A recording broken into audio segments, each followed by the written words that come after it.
அனைவருக்கும் சிங்காரம் பணிவனுடன் மற்றும் வணக்கத்துடன் இந்த வீடியோ அப்லோட் செய்கிறேன். இந்த வீடியோ இன்று நாம் தொடுத்த கோவை பேரவை தொடுத்த பென்ஷன் ட்ரஸ்ட்டில் ஏற்கனவே சொல்லியிருக்கிறேன். 38,000 கோடி டெபிஷியட் 31/3/2025 வரை. இந்த நிலை தொடர்ந்தால் அடுத்த வருடம் இந்த பென்ஷன் டெபிஷிட் 55,000 உயரும். கூடிய விரைவில் நாம் டெபிஷிட் ஆஃப் அந்த செட்டில்மெண்ட் டிஃபரன்ஸ் அந்த வழக்கம் இதில் இணைந்தது. அனைத்து செட்டில்மெண்ட்டு உயர்வும் மற்றும் அந்த செட்டில்மெண்ட்டில் 4 செட்டில்மெண்ட்டில் அரசு ஒப்புக்கொண்டபடி நமக்கு வேண்டிய நிதி அளிக்க வேண்டும். இது ரொம்ப ரொம்ப மிக முக்கியம். ஏனென்றால் நம்ம பென்ஷன் நிதி இல்லாமல் தள்ளாடி கொண்டு இருக்கிறது. அதனால் பல்வேறு பிரச்சனைகளை நம்ம எதிர்நோக்கி வருகிறோம். அவை அனைத்தும் தீர்க்கப்பட வேண்டுமானால் 4 செட்டில்மெண்ட்டில் அரசு ஒப்புக்கொண்டபடி நமக்கு என்ன ஃபண்டு தேவையோ அது அரசு பட்ஜெட்டில் ஒதுக்கி வரணும். நமக்கு அதான் முக்கியம். இப்போ அப்படி இல்லை. ஏதோ நம்மளுடைய பென்ஷன் கமிட்மெண்ட்டுக்கு எதையும் நம்மளுடைய ரைட்ஸை கொடுக்காம ஏதோ ஸ்டூடெண்ட் சப்சிடி அள்ளுப்புள்ளி கணக்கு அதில் கொடுத்து இதில் கொடுத்து என்று ஒரு அல்லாடி கொண்டு இருக்கிற நிலைமை தான் இப்போது இருக்கிறது. அதை முறைப்படுத்த வேண்டும். அவை முறைப்படுத்தும் போது அப்படியே ஃபண்டு வாங்கும்போது செட்டில்மெண்ட் உயர்வுக்கும் சேர்த்து நம்ம ஃபண்டு வாங்கிடணும். இதுதான் நம்மளுடைய நோக்கம். அதுதான் அந்த வழக்கு WPMD 278/78 of 2023. இந்த வழக்கு ஒரிஜினலாக 2019 நாங்கள் ரெப்ரசன்டேஷன் கொடுத்தோம். அப்போ கொரோனா பீரியடுன்றதால 2 வருஷம் அந்த கேஸ் நடத்த முடியவில்லை. திடீரென்று நாம் அந்த நேரத்தில் 2 வழக்கு தொடுத்தோம். ஒன்று இந்த DA சம்மந்தப்பட்டது 142 GO சேலஞ்ச். அது ஒரு கடுமையான நிதி நெருக்கடியால் நாம் அந்த வழக்கை மட்டும் நடத்தி முன்னெடுத்து சென்று உச்சநீதிமன்றம் வரை சென்று அதை இம்ப்ளிமெண்ட் பண்ணுற ஸ்டேஜுக்கு வந்துட்டோம்.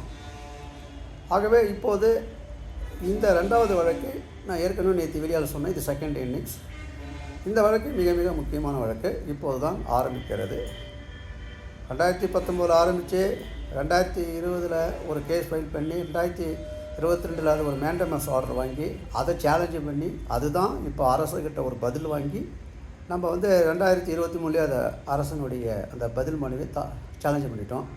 அதுதான் இப்போது அரசும் நம்ம ஃபைல் பண்ண அந்த 23 ஃபைல் பண்ண 278/78க்கு கவுண்டர் ஃபைல் பண்ணிட்டாங்க. அதான் ரொம்ப முக்கியம். அதாவது ஒரு கேஸ் ஃபைனல் ஹியரிங்க்கு எல்லா நிலையுமே ரெடியாக இருக்கிறது. அரசு கவுண்டர் ஃபைல் பண்ணிடுச்சு. நம்மளும் அந்த கவுண்டருக்கு ரீஜாயின்டர் ஃபைல் பண்ணிட்டோம்.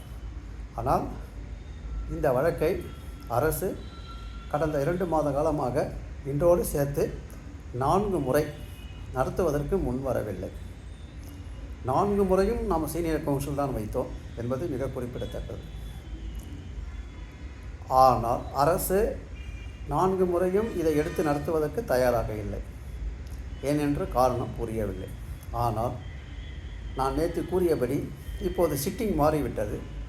புதிய நீதியரசர் மாண்புமிகு நீதியரசர் நம் 23 வழக்குக்கு அப் டு 2023 வரைக்கும் ஒரு அலோகேஷனில் போட்டிருக்காங்க. அது என்னன்னு கேட்டிங்கன்னா, போன சிட்டிங் வரைக்கும் கரண்ட் அட்மிஷனோடு போட்டிருந்தாங்க. நல்லா 2க்கும் வித்தியாசம் நீங்கள் புரிஞ்சுக்கணும். அது என்ன, போன சிட்டிங் வரைக்கும் இந்த கேஸ் விஸ்வரூபம் எடுக்காது. ஏனென்றால் அந்த கரண்ட்டு சிட்டிங்கில் போடப்பட்ட ஜட்ஜி கரண்ட் அட்மிஷனையும் சேர்த்து தான் பார்ப்பார். அதாவது அவருடைய கவனம் எல்லாம் இந்த கரண்ட் அட்மிஷனுக்கு போயிடும். ஓல்டு பெண்டிங் கேஸுக்கு கவனம் செலுத்த மாட்டார்கள், ஏன்னா வேலை போல காரணமாக. ஆனால் இப்போது அப்படி இல்லை. 2023 வரை, அதாவது கரண்ட் அட்மிஷனை தவிர்த்து 24-25 தவிர்த்து சிட்டிங் லிஸ்ட்டில் மாண்புமிகு திரு அப்துல் குத்தூஸ் அவர்கள் போட்டிருக்கிறார்கள். ஆகையால் இது நமக்கு நல்ல தருணம் என்று கருதி தான் இந்த வழக்கை நாங்கள் முயற்சி செய்து தான் கொண்டு வந்தோம். அது எங்களுடைய முயற்சியை பலனளித்தது. இந்த வழக்கு இன்று விசாரணைக்கு எடுத்துக்கொள்ளப்பட்டது. வழக்கமாக அவர்கள் செய்யக்கூடிய அதே காலம் கடத்துவது என்ற முயற்சியையே இன்றும் செய்தார்கள். ஆனால் நம் தரப்பு சீனியர் கவுன்சில் தெளிவாக சொல்லிவிட்டார், நாங்கள் கவர்மெண்ட் கவுண்டர் ஃபைல் பண்ணிவிட்டது, நாங்கள் ரீஜாயின்டர் ஃபைல் பண்ணிவிட்டோம் என்பதை மட்டும் வாதத்தில் கூறி மாண்புமிகு நீதியரசர் அவர்கள் 23/9/2025 அன்று ஃபார் ஃபைனல் ஹியரிங் என்று ஒத்தி வைத்துள்ளார். 23/9/2025 நம் வழக்கு ஃபைனல் ஹியரிங் நடக்கும் என்று நான் நம்புவோம். ஒருவேளை அன்றும் வாய்தா வாங்கினால் இன்னும் எத்தனை வாய்தா தான் வாங்குவார்கள் என்று இன்னும் ஒரு 2-3 வாய்தா நாம் சப்போஸ் பொறுத்திருந்து மறுபடியும் மிக ஒரு ஸ்ட்ராங்காக நம்மளுடைய அப்ஜெக்ஷனை நாம் பதிவு செய்வோம். எது எப்படி இருந்தாலும் 23/9 அல்லது அடுத்த மாதம், அதுவும் இல்லை என்றால் அதுக்கு அடுத்த மாதம். இப்போ உள்ள தற்போது உள்ள மாண்புமிகு நீதியரசர் அவர்கள் 3 மாத காலங்கள் இருப்பார். அதாவது செப்டம்பர், அக்டோபர், நவம்பர் 30 வரை இருப்பார். நம்மளுடைய முயற்சியும் இதுதான்.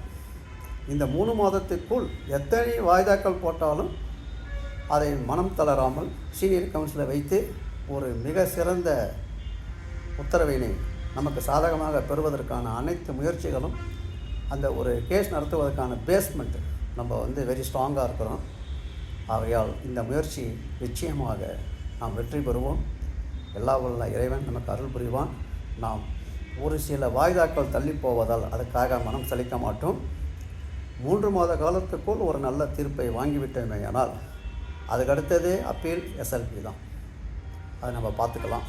ஸோ இது ஒரு நல்ல நிகழ்வு, நல்ல தொடக்கம். 3 மாதத்திற்குள் ஒரு ஆர்டர் நம்ம வாங்க வேண்டும் என்பது இலக்கு.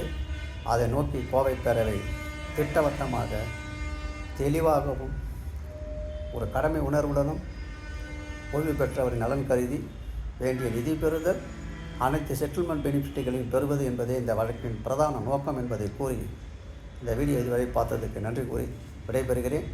நன்றி, வணக்கம்.